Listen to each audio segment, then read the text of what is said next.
So, like I said, I'm going to start talking about the ecology, some distribution, and then drill down into the status of bull trout in Northeast Oregon, and using the information that was developed in the species status assessment that the service just completed last year. Um, so, um, just starting off real basic, bull trout have multiple life history types. We think of them mostly resident or migratory fish. So the resident fish, and I was thinking I would have a pointer, but I think you can see kind of the numbers as they correlate to where in the watershed fish are using. But um, resident fish, they just stay in their natal spawning and rearing distributions, headwater streams. They do move around in those streams, but they uh, just stay up there for their entire life history. Uh, don't get very big, um, and are just resident fish. Then the other three life history types are all migratory. The genus species name is Salvelinus confluentis, which literally means the char where rivers meet. So it really isn't reflects their migratory nature. Um, Most bull trout in Oregon, migratory bull trout, or the fluvial life history where they're moving from natal streams down into larger rivers to forage, overwinter, mature, before moving back, excuse me, to their spawning habitats. There are two lakes in Oregon that have native or naturally adfluvial fish, which are Odell Lake and then Wallowa Lake in your neck of the woods. Um, and then there are some anadromous populations up in Lake Puget Sound and Olympic Peninsula. There will be overlap in population, so bull trout for resident and fluvial fish will overlap in some populations in some in Northeast Oregon. So spawning surveyors will often see small reds made by small resident fish um, alongside large fluvial reds by migratory fish. So um, it may not be always that one population expresses just one life history. When we think of species needs, colloquially, we refer to bull trout needs as being the four C's: the cold, clean, complex, and connected habitats. Um, Bull trout are a stenothermic cold water obligate. They really require cold water. They spawn in the fall, typically when stream temperatures get below 9 degrees. They require 2 to 4 degrees for incubation in the winter. Um, and we think of where they may, what streams they may be occupying, at least for spawning and rearing. We usually think that those streams are don't exceed 15 degrees in the summer. So they really require these super cold habitats as well as pristine, undisturbed habitat. So, clean, sediment-free gravels for spawning, complex, kind of wood-laden, highly variable substrate for kind of rearing um, land use, and um, really degrades these habitats. And we see that they're real sensitive to disturbance. So those pristine locations within wilderness areas, for example, are um, kind of where they thrive. And what we spend more time trying to think about how to protect these pristine places more than we do restoring places that have already been degraded. And then lastly, they require connected habitats. Just like salmon, they're using the entire watershed. They barriers to migration, diversions that might create entrainment into canals are detrimental to bull trout. So having these open corridors so bull trout can move among populations and among different habitats is vital. Um, But as we're maybe Kyle set us up for, I think we need to add another C to our list of 4 Cs, and that's a C for community. Bull trout are very sensitive to non-native fish, and particularly the other char species, so non-native brook trout and non-native lake trout are really have are detrimental to bull trout populations. So um, actions and to suppress or eliminate non-native fish, um, is a place that we're starting to think more of, and Kyle's already ahead of the curve. So bull trout, is a wide-ranging species. This is a map of their current distribution. In the green, uh, ranging from southern Oregon and northern Nevada all the way up into the Yukon. This is what we think generally is also what the historical distribution is. Um, and so there hasn't been a lot of shrinking of the range as much as within the range we've seen a decline in abundance and local distribution. The orange basins there, those are basins that have recently, um, before listing in 1999, these are locally extinct locations. So the furthest south there in California, the McCloud bull trout have disappeared from there. Um, a number of the tributaries to the Willamette, the Santiams, and the Clackamas bull trout have were locally extinct, as well as up in Canada and Alberta. There's been a number of basins where they've lost bull trout kind of on the eastern side of their distribution. But within the United States, the Fish and Wildlife Service in 1999 listed bull trout as threatened in one single DPS, and that's the coterminous DPS, or the lower 48. And then in 2015, their recovery plan defined the 6 recovery units. The coastal, the mid-sea, and blue. This is where you all reside. Then there's the Upper Snake, the Columbia headwaters, and then 2 small recovery units, the St. Mary, on the eastern side of Lake Glacier, that actually flows into Hudson, and then the Klamath recovery unit. Um, these recovery units then are comprised of 118 core areas, and this is the scale at which the service is really evaluating progress towards recovery. They're evaluating status and just management. But those 118 core areas are then made up of over 600 populations, and um, those core areas is anywhere between 1 and 28 populations, depending on, just the hydrology. The core areas with 1 population are referred to as simple populations or simple core areas. Those populations tend to be isolated from um, other populations, and those are mostly kinda up in Montana, in along Glacier, in the Columbia Headwaters Recovery Unit, though there are a few in Oregon. Um, but within this range, um, or in those core area, the recovery units, distribution of bull trout is not ubiquitous.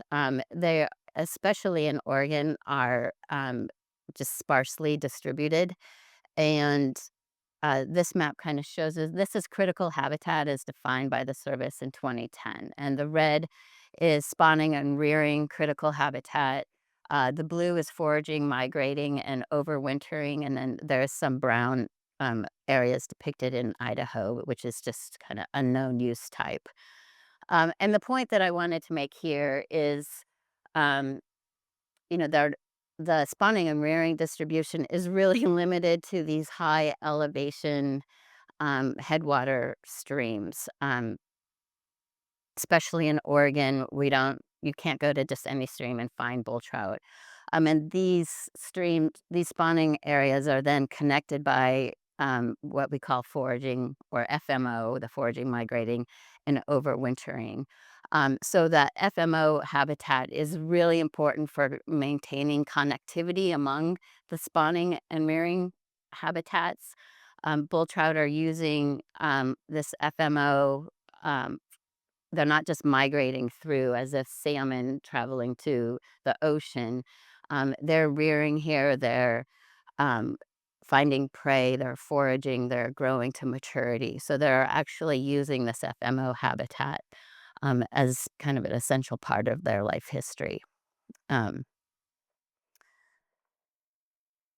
so, kind of moving on then into taking these species needs and assessing um, how those needs are being met currently. The Fish and Wildlife Service just finished a species status assessment for the entire DPS. And this was a big process with lots of information that I'm only going to try to just skim the very top for you.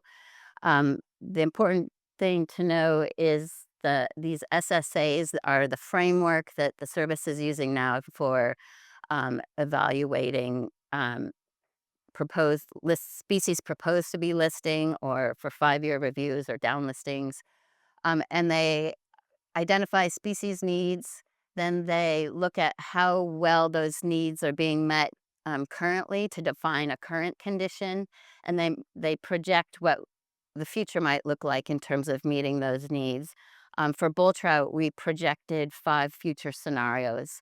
I'm not going to touch on that at all today, but there's a lot of good information in there. Um, that you all might find useful in a lot of your planning endeavors.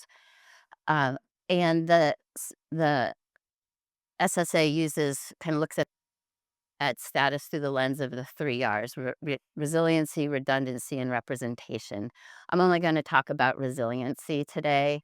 Um, if you're excited about redundancy and distribution or representation, there's more than what will satisfy you in the SSA. So this is just to kind of give you context for interpreting the results that I'm going to show you after. The current condition was we used a categorical model to evaluate resiliency of all of those 118 core areas.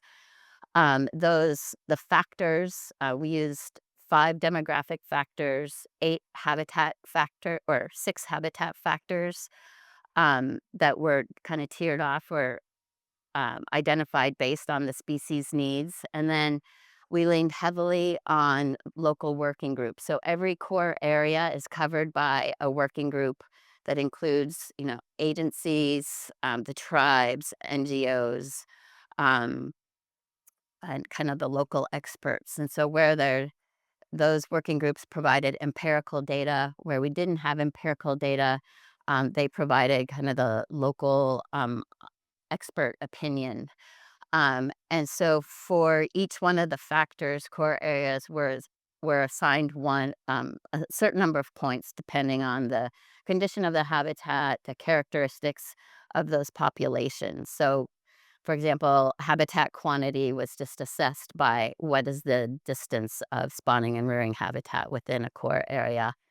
If you're above 1,000 kilometers, you get 5 points. If you're below 4 kilometers, you get 1 point. It was done for all these factors, and I'm not even going to really go into the specifics of each factor.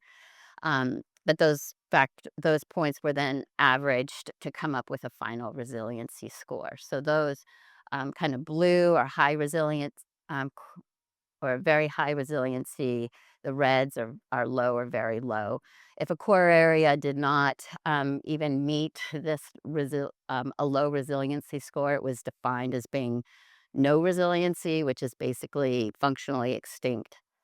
Um, and so that's kind of like the roadmap that gets to where we are with current condition here. This is the entire DPS looking at the resiliency score. And I should mention we're talking about resiliency is like what is the probability or what is the likelihood that in the face of extreme stochastic or catastrophic events, a core area would persist.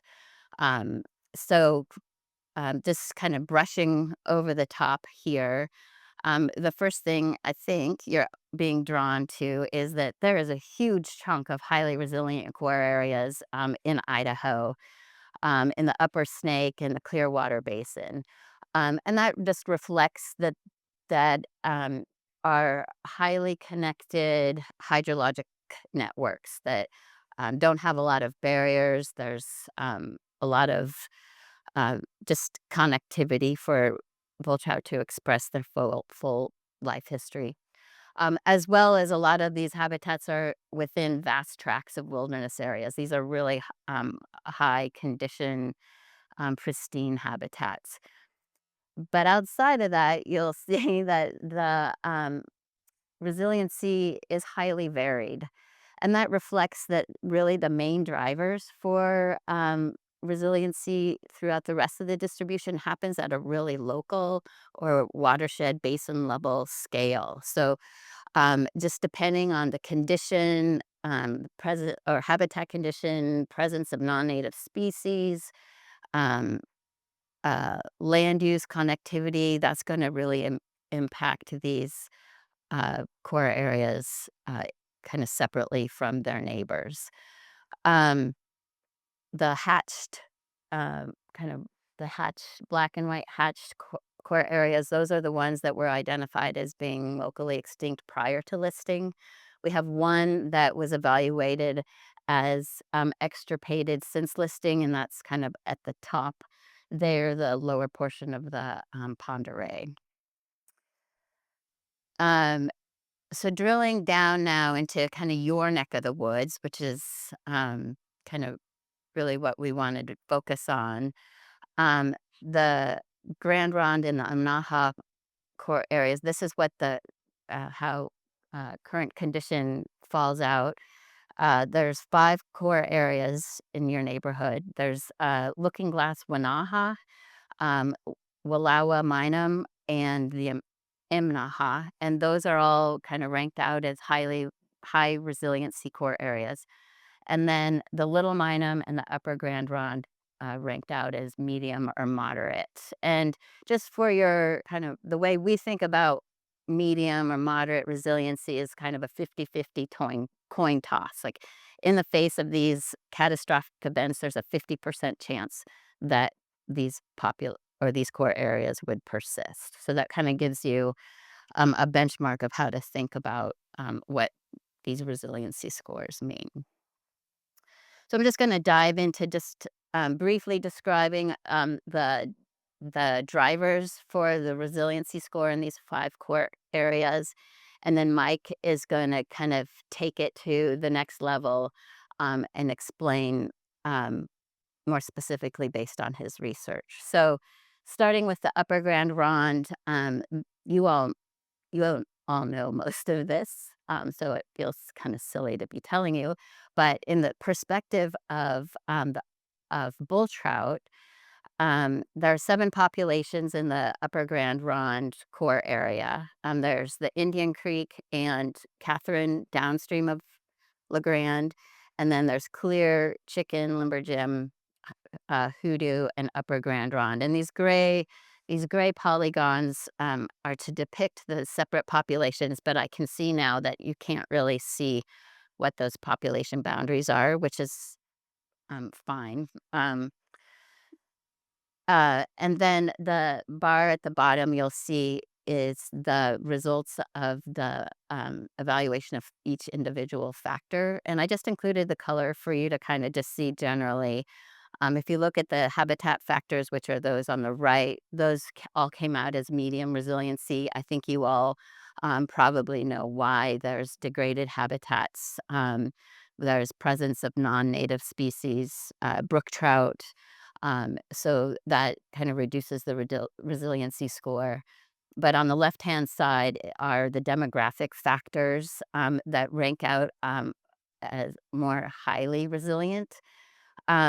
There's multiple life history types. We have migratory fish as well as resident fish.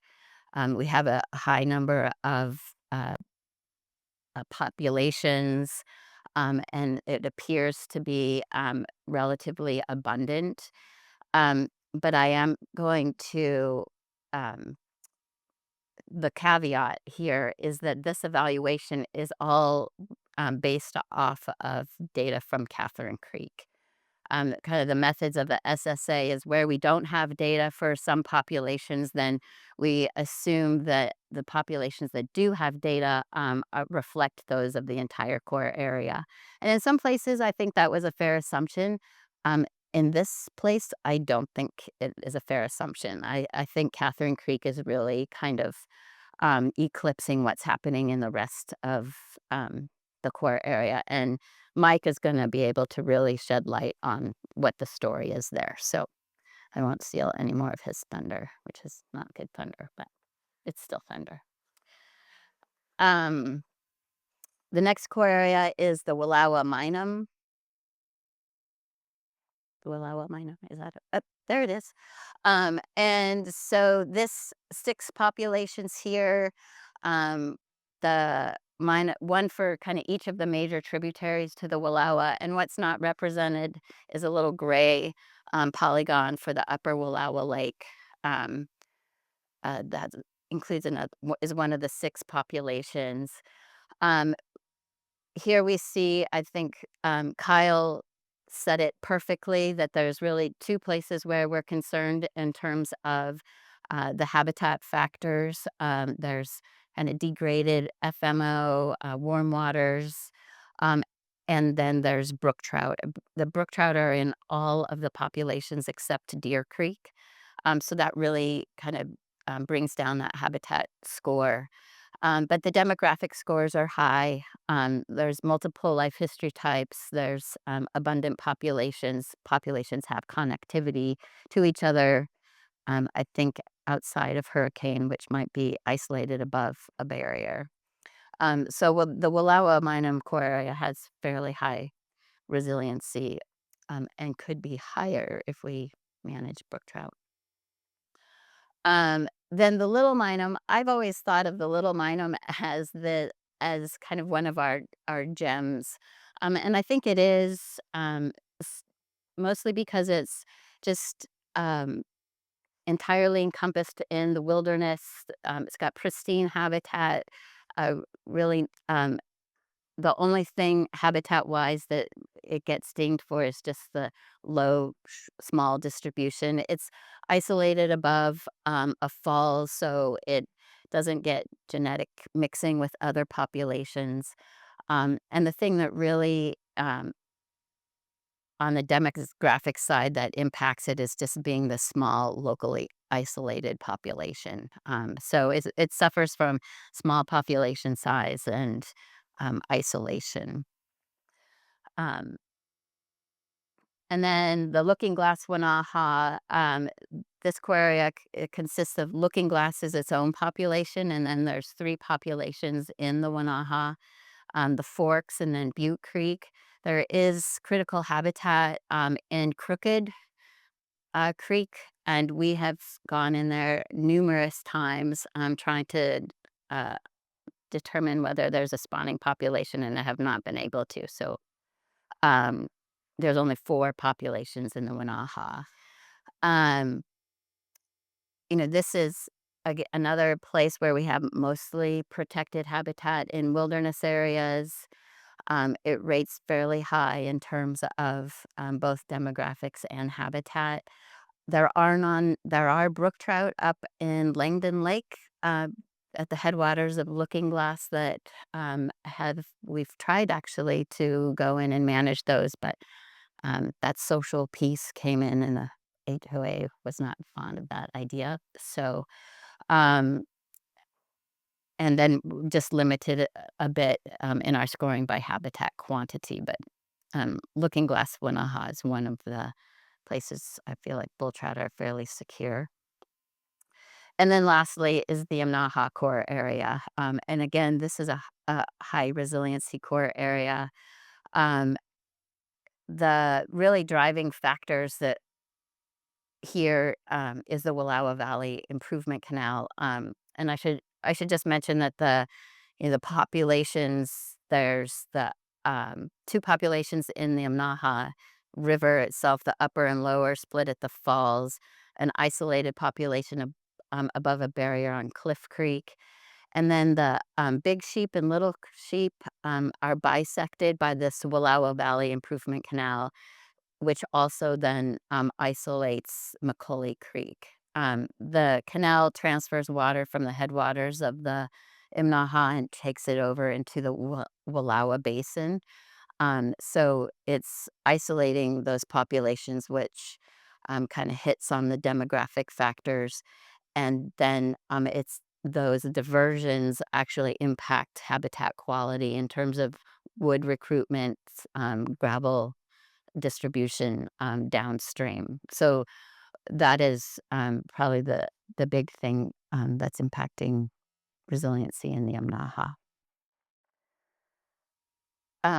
So that is kind of the snapshot of what the status of bull trout in the Grand Ronde and Naha looks like. Um, but I don't want to give up the stage to Mike until I just pump our Oregon bull trout strategy. This is a strategy that we've been guiding bull trout recovery in Oregon for the last 5 or 8 years. Um, and my point in sharing this to you is that through this strategy, we've really developed and created a lot of information to help guide where we need to be going next in terms of bull trout restoration and recovery and conservation. And I think a lot of the information we have would be very handy for all of you when we are thinking about what you can do for bull trout as when you're working on salmon, or how your activities on salmon may benefit or not bull trout. Um, and so, the strategy was developed by Fish and Wildlife Service, ODFW, the Forest Service, and USGS. And just real briefly, we've identified threats and we've evaluated those threats in all the core areas for their severity and management effectiveness, which can be a good tool of knowing where should we be starting in some of these core areas. We've projected future habitat suitability. Jason Dunham and his lab have developed the bull trout vulnerability assessment that um, generated maps that shows where we expect to see cold water and suitable habitat out 2040 and 2080. Mike has some very similar information like that, but that's a good planning tool. Paul and Phil had developed for us a monitoring strategy that the working groups have been leaning hard on as to how can we continue to gather this demographic information to help us keep our finger on the pulse of what's happening with bull trout? Um, and then we've done some modeling, prioritization modeling using DSMs to give us an idea of what core areas should we be investing our dollars in to move the needle most greatly for bull trout. So these prioritization tools. Um, and lastly, we're very close to finishing an Oregon bull trout website where all of this information should be easily accessible. You won't have to call anybody to get this, or email anyone to get everything that I just told you about. And then we're moving into developing some brook trout management priorities, just realizing that brook trout are the most widespread and unmanaged threat to bull trout in Oregon. So we're working on, where should we be tackling and investing these huge amounts of money? Well, I guess outside of Kyle's shoestring budget. Um, or maybe we can do more of that in places. Um, so that's all I have for you. And Mike can kind of fill in all these cracks with what he's got.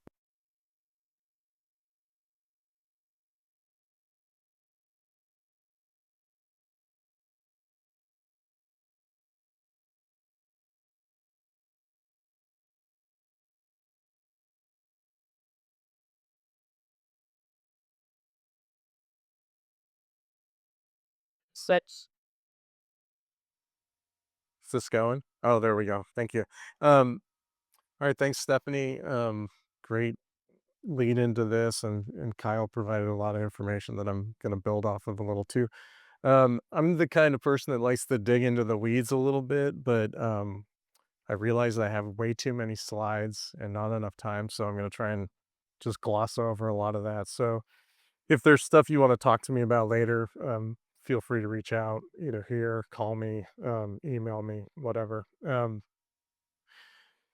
I do want to highlight that what I'm going to talk about has been a fairly long project or process, and a lot of collaborators. I do want to acknowledge Laura Tennant as a co-PI on most of the like modeling stuff I'm going to talk about. I worked with the Confederated Tribes of the Warm Springs Reservation, Nez Perce Tribe, ODFW, and Oregon State Fisheries Genomics Lab. And then we've gotten funding from a number of U.S. Fish and Wildlife Service grants, even some OWEB funding, and then we've had a lot of field assistance over the years. We've been working on some of this stuff. Really quick background. If you look at some of our status assessments and recovery plans and things like that, there's some basic data gaps for northeastern Oregon when it comes to bull trout, and it's really simple stuff like distribution, abundance, and interactions with non-native brook trout.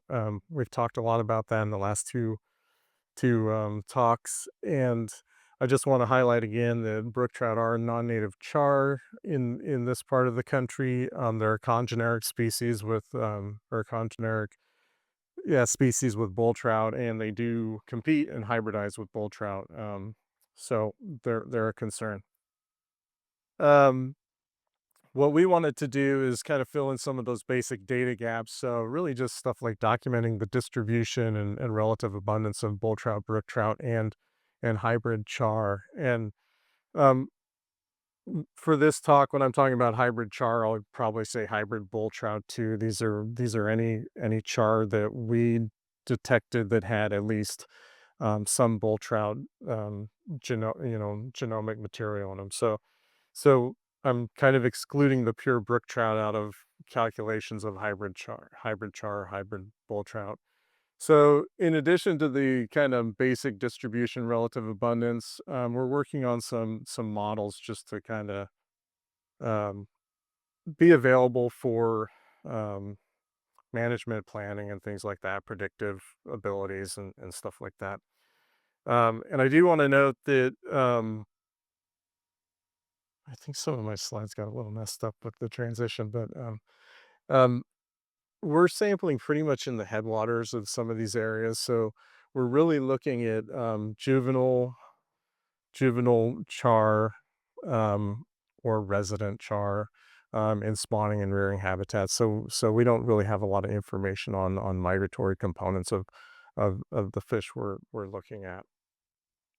Um, This was a part of a larger effort, that included, big chunks of the John Day here, um, and so we've been at this for a while, and I just wanna highlight that some of the modeling we're doing is including, data from the John Day, but I'm gonna focus in on the relevant areas for this group. So, um, let's see. What we're looking at for basically today is, about 160 sample sites in what I call the Wallowa subwatersheds and the Upper Grand Ronde subwatersheds. Um, I reference everything in terms of like 8, 10, and 12-digit hucks. So 8-digit huck being our um, I just lost my train of thought. Sub basins, and then these 12-digit hucks being some watersheds. So when I talk about those, that's just what I'm referencing. So we went out and did some sampling in these sites. Real simple stuff. We had 250-meter long sample sites. We divided those into 550-meter sections, as you can kind of see down here. Um, we did that for some of the occupancy modeling that I'm going to talk about later. So that's why we divided these into 50-meter sections.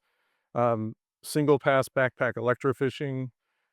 We kept track of the number and taxonomic status of the different fish we sampled by those 50-meter reaches.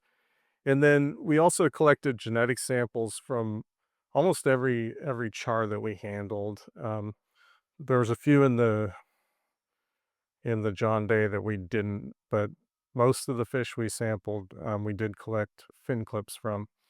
We also collected some basic habitat stuff like stream width, stream depth, temperature at the time of sampling. So I didn't put that on the slide, but we did do that. So real basic descriptive summary of what we saw and where. And I'll go through this real quick in the next couple slides, but we just looked at presence and absence by sub watershed of the different char. And then same thing, relative abundance summarized by sub watershed. Um, like I said, we did collect fin tissue samples from all these char, and those have been genotyped. And so we're very confident of our species ID. There is some trouble with IDing hybrids, but um, pretty much everything we sampled, we know based on DNA that it is or is not a hybrid. So just kind of the descriptive summary of what we saw and where. Um, so bull trout detected Limberjam area, Meadowbrook area, and then Chicken Creek area, and then um, brook trout in Tanner Gulch area.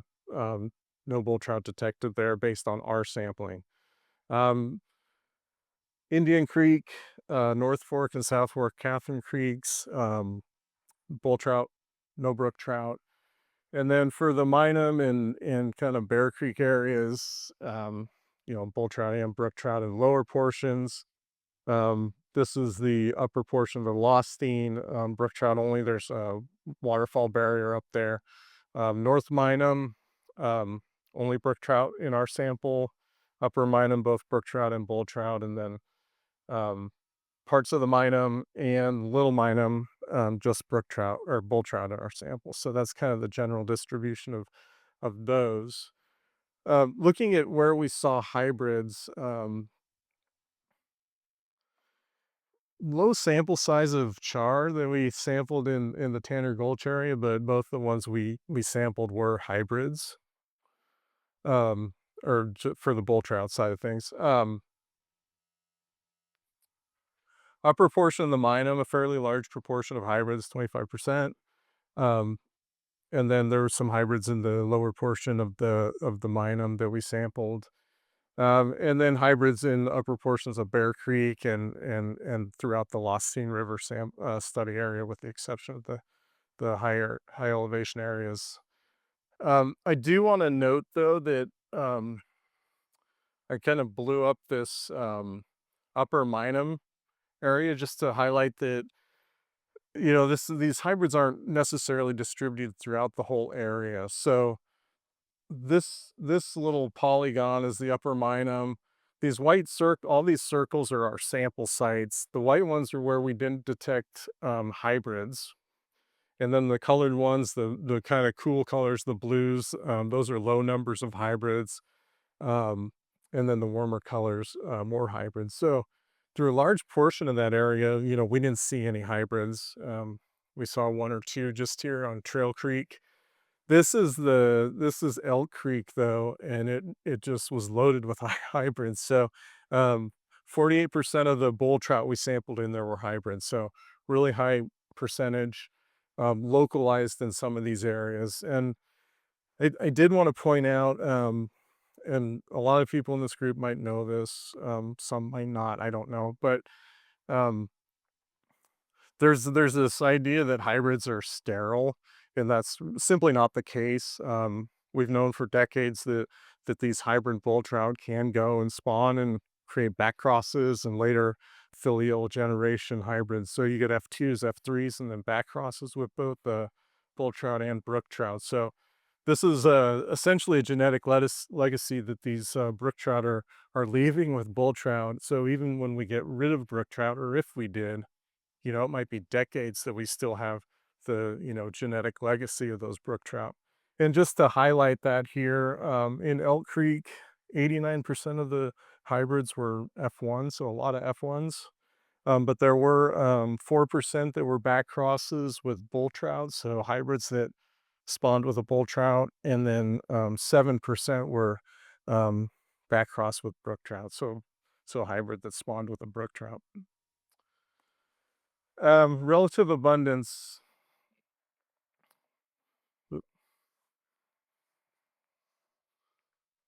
Oh, thank you. Um, this figure just shows fish per meter, so metric of relative abundance um, for all our different subwatersheds. Upper Grand Ronde's this group, Lao basins over there, and this just highlights what Stephanie was saying about Catherine Creek kind of bolstering the whole Upper Grand Ronde. I mean, you look across here, and um, I think we sampled 7 or so sites in Limber Gym and caught 1 bull trout. Um, but, and that's kinda considered, "Oh, Limber Gym's a pretty good place for bull trout," but, we didn't see that. But Catherine Creek, both North and South Forks, that's where we saw the bull trout. Um, Other patterns, Little Minum, Stephanie talked about that, lots of bull trout there. Um, but, we see a few places with a good number of brook trout and then some hybrids, so, just kind of general pattern of relative abundance. So I want to switch into some of our modeling efforts. We're doing a number of things. We're using occupancy-based modeling to look at kind of distribution and habitat suitability or ecological niche. Just real quick for folks that aren't familiar with this, lots of us probably know about like presence and absence modeling. Basically with a typical presence and absence survey, if we see the animal we're interested in, we're saying they're present. If we don't see it, the assumption is that it's not there. Most of us that have worked with fish, wildlife, plants know that we don't always see something when it still is that something might be there, we might not see it. Occupancy models deal with this by assuming that we have imperfect detection. We're not always going to see what we're looking for.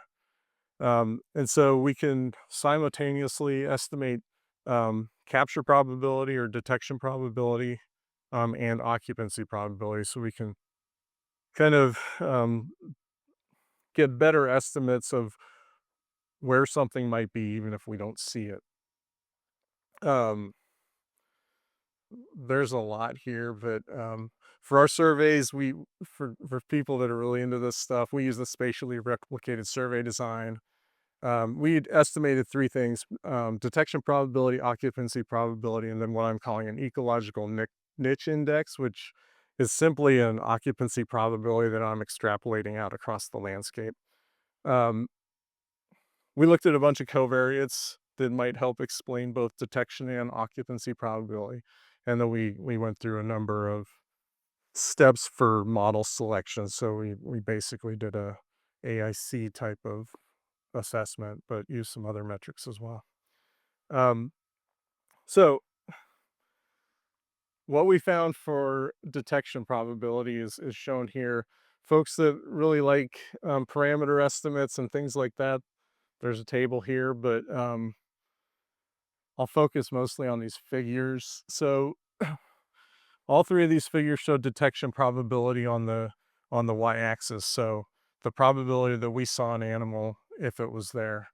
And then the variables that were important for that were stream gradient, stream width, and the stream temperature at the time that we were out there.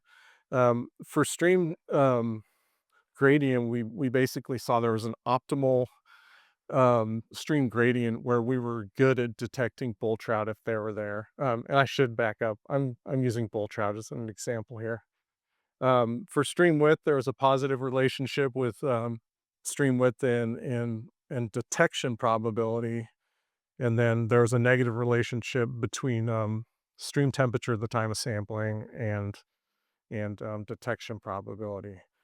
So I'm not super interested in this information, but we use it to get an idea of what the probability is that a fish is somewhere, even if we see it. So this is or if we don't see it. So this is basically the occupancy probability. And so all that information is shown here. Variables that were important to determining if a fish would be present or a bull trout would be present were stream gradient, stream width, mean August stream temperature, and then whether brook trout are present or absent. Um, so negative association between stream gradient and bull trout presence, basically. Positive association between bull trout presence and stream width, so wider streams more likely to have bull trout.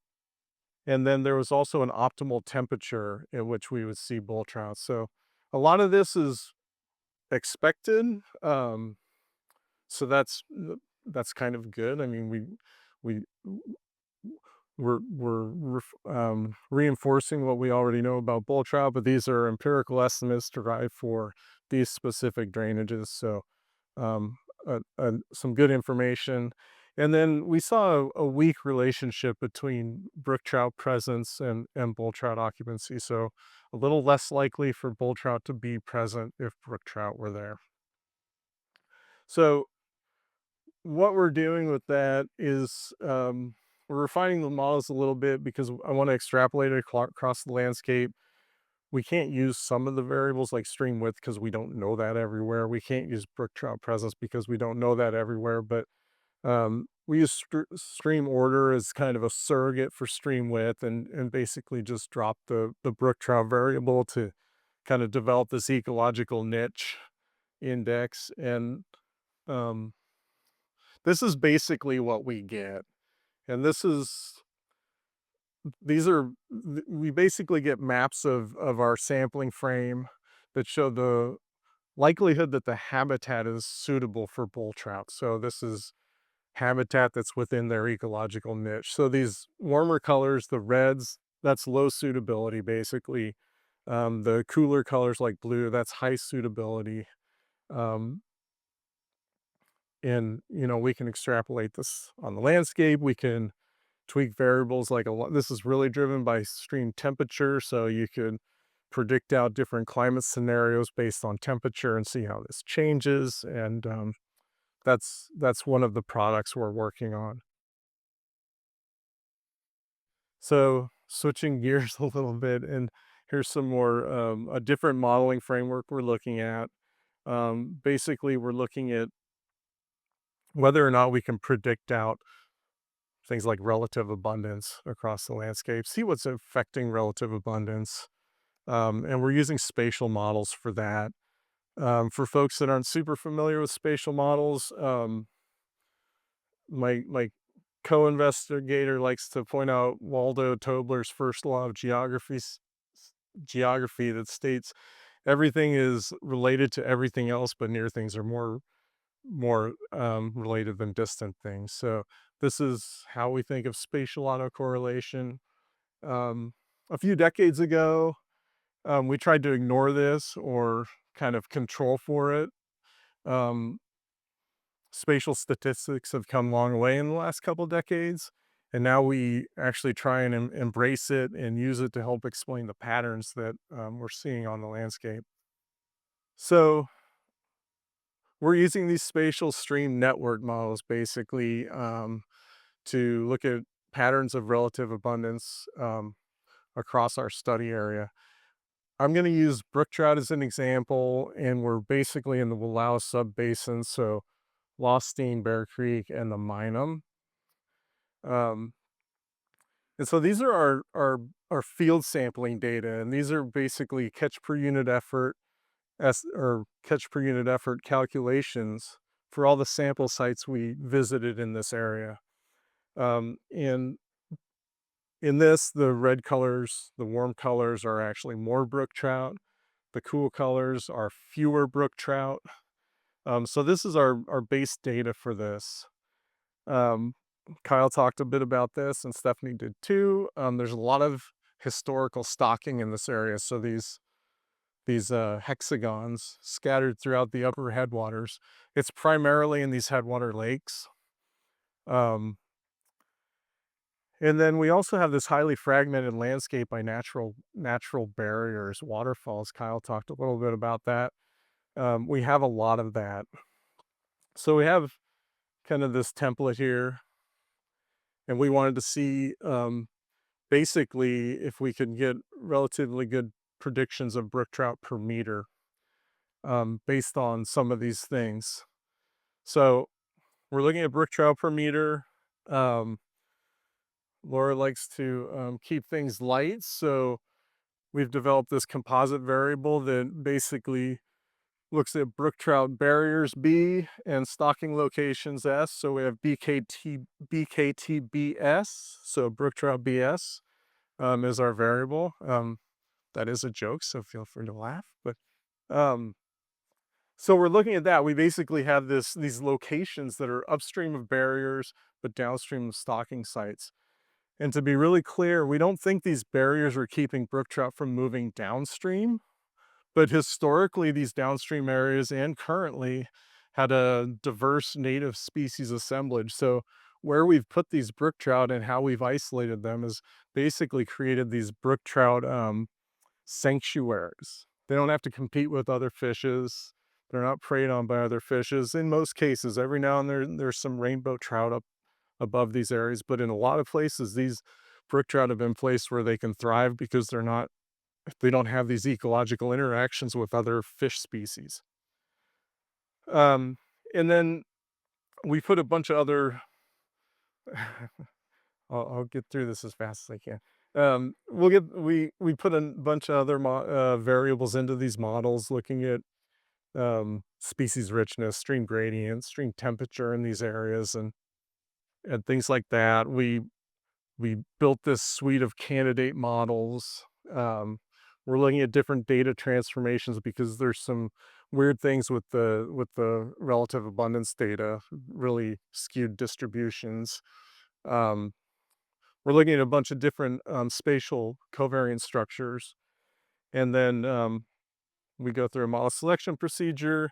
And basically, what we ended up with for this specific example was that brook trout relative abundance was a function of bull trout relative abundance, this brook trout BS, and then stream network ID. So the Minam, the Lostine, and Bear Creek were behaving slightly differently. So that's the stream network ID. Um, spatial spatial covariance was important, um, and so shows the utility of these spatial models. And then we predict this out across our study area to look at where we think brook trout, what we think brook trout relative abundance looks like across the study area. So again, blue colors, low brook trout relative abundance, warmer colors like red, high brook trout relative abundance. And basically what the model is predicting, and it's very similar to what our site level data show, is that these areas upstream of these barriers, but downstream of stocking sites, historical stocking sites, have really high brook trout density. Downstream of these areas, really not very many brook trout. And to get at Phil's question from earlier, there almost certainly is brook trout spawning downstream of these barriers. I did some preliminary modeling that had another variable that we didn't get into this larger data set, but I was looking at how brook trout density changed as it went downstream from these barriers, and you see a pretty rapid decay. So you start out near the barriers with a lot of brook trout, relatively speaking, and then by the time you get about 4 kilometers downstream or away from these barriers, you'll have almost no brook trout. So it doesn't necessarily mean that all the brook trout are coming from upstream sources. But, hypothetically, this might be some kind of biotic resistance, so you have all these other not these native species downstream in these areas. Brook trout might establish a little bit, but it seems like they're not really spreading out or becoming very abundant in these areas. And Kyle touched on the thing with, Chinook and brook trout seeming not to coexist very well. So that's kind of the idea. There's this biotic resistance or ecological resistance to brook trout establishment and really brook trout abundance. So those are the things we're working on. we've got a ways to go. We're gonna try and get through this stuff this winter and really refine these models. We have some more variables we want to look at, and then what we want to do is develop these models for brook trout, bull trout, and hybrids if we can. There's not a great sample size, so we might not have the statistical power to look at them in these ways. Um, and then just finally, we were asked to give some management recommendations. I don't typically do that in my role. I'm happy to talk about kind of food for thought for conservation implications for bull trout in general. Um, Basically, we know that bull trout and brook trout hybridize. They also compete with each other. We have lots of data to show they hybridize. We have data to show that this is not they hybridize and then the hybrids die without reproducing. There's multi-generational effects to this hybridization. So, in terms of fisheries management or habitat management, really, if we're going to if we do things that enhance brook trout populations, it's unlikely to benefit bull trout. So it's just something to be mindful of, to think about in terms of how we proceed with different management actions. Um, Back to Stephanie's comment about the 4 Cs or the 5 Cs: cold complex, clean, connected, generally lacking non-native fishes, and her discussion about high elevation headwater areas. Um, if we see these robust bull trout populations, and I put that in quotes because that can be really subjective term, but typically these are going to be areas that haven't been impacted by anthropogenic activity. So these are kind of areas you see these great bull trout populations, maybe a lighter touch in terms of fishery management or habitat management. Um, Reconnecting fragmented habitat, bull trout do migrate. Um, there are different life histories, but the migratory component is often believed to be very important. You get these very large fecund fish. So we try and maintain these kind of migratory corridors. Activities that are being done to promote salmon migration are likely going to benefit bull trout migration as well. So that's great. In the bull trout world, though, we always think about, well, are we opening it up to non-native species colonization? So again, we have to think about the context and what reconnecting habitat might do. Um, and then finally, brook trout suppression can be beneficial. It's a hard thing to do, but when we're approaching habitat management or fisheries management, maybe staging things or sequencing things to include a component that addresses non-native species where we think they might interact with bull trout would be a valuable idea. Um, Thank you all. I know that was a lot to throw at you in a short amount of time, but like I said, I'd be happy to talk about this stuff later. It always helps me think about how to make this work better, and provide better products for folks that want to use them.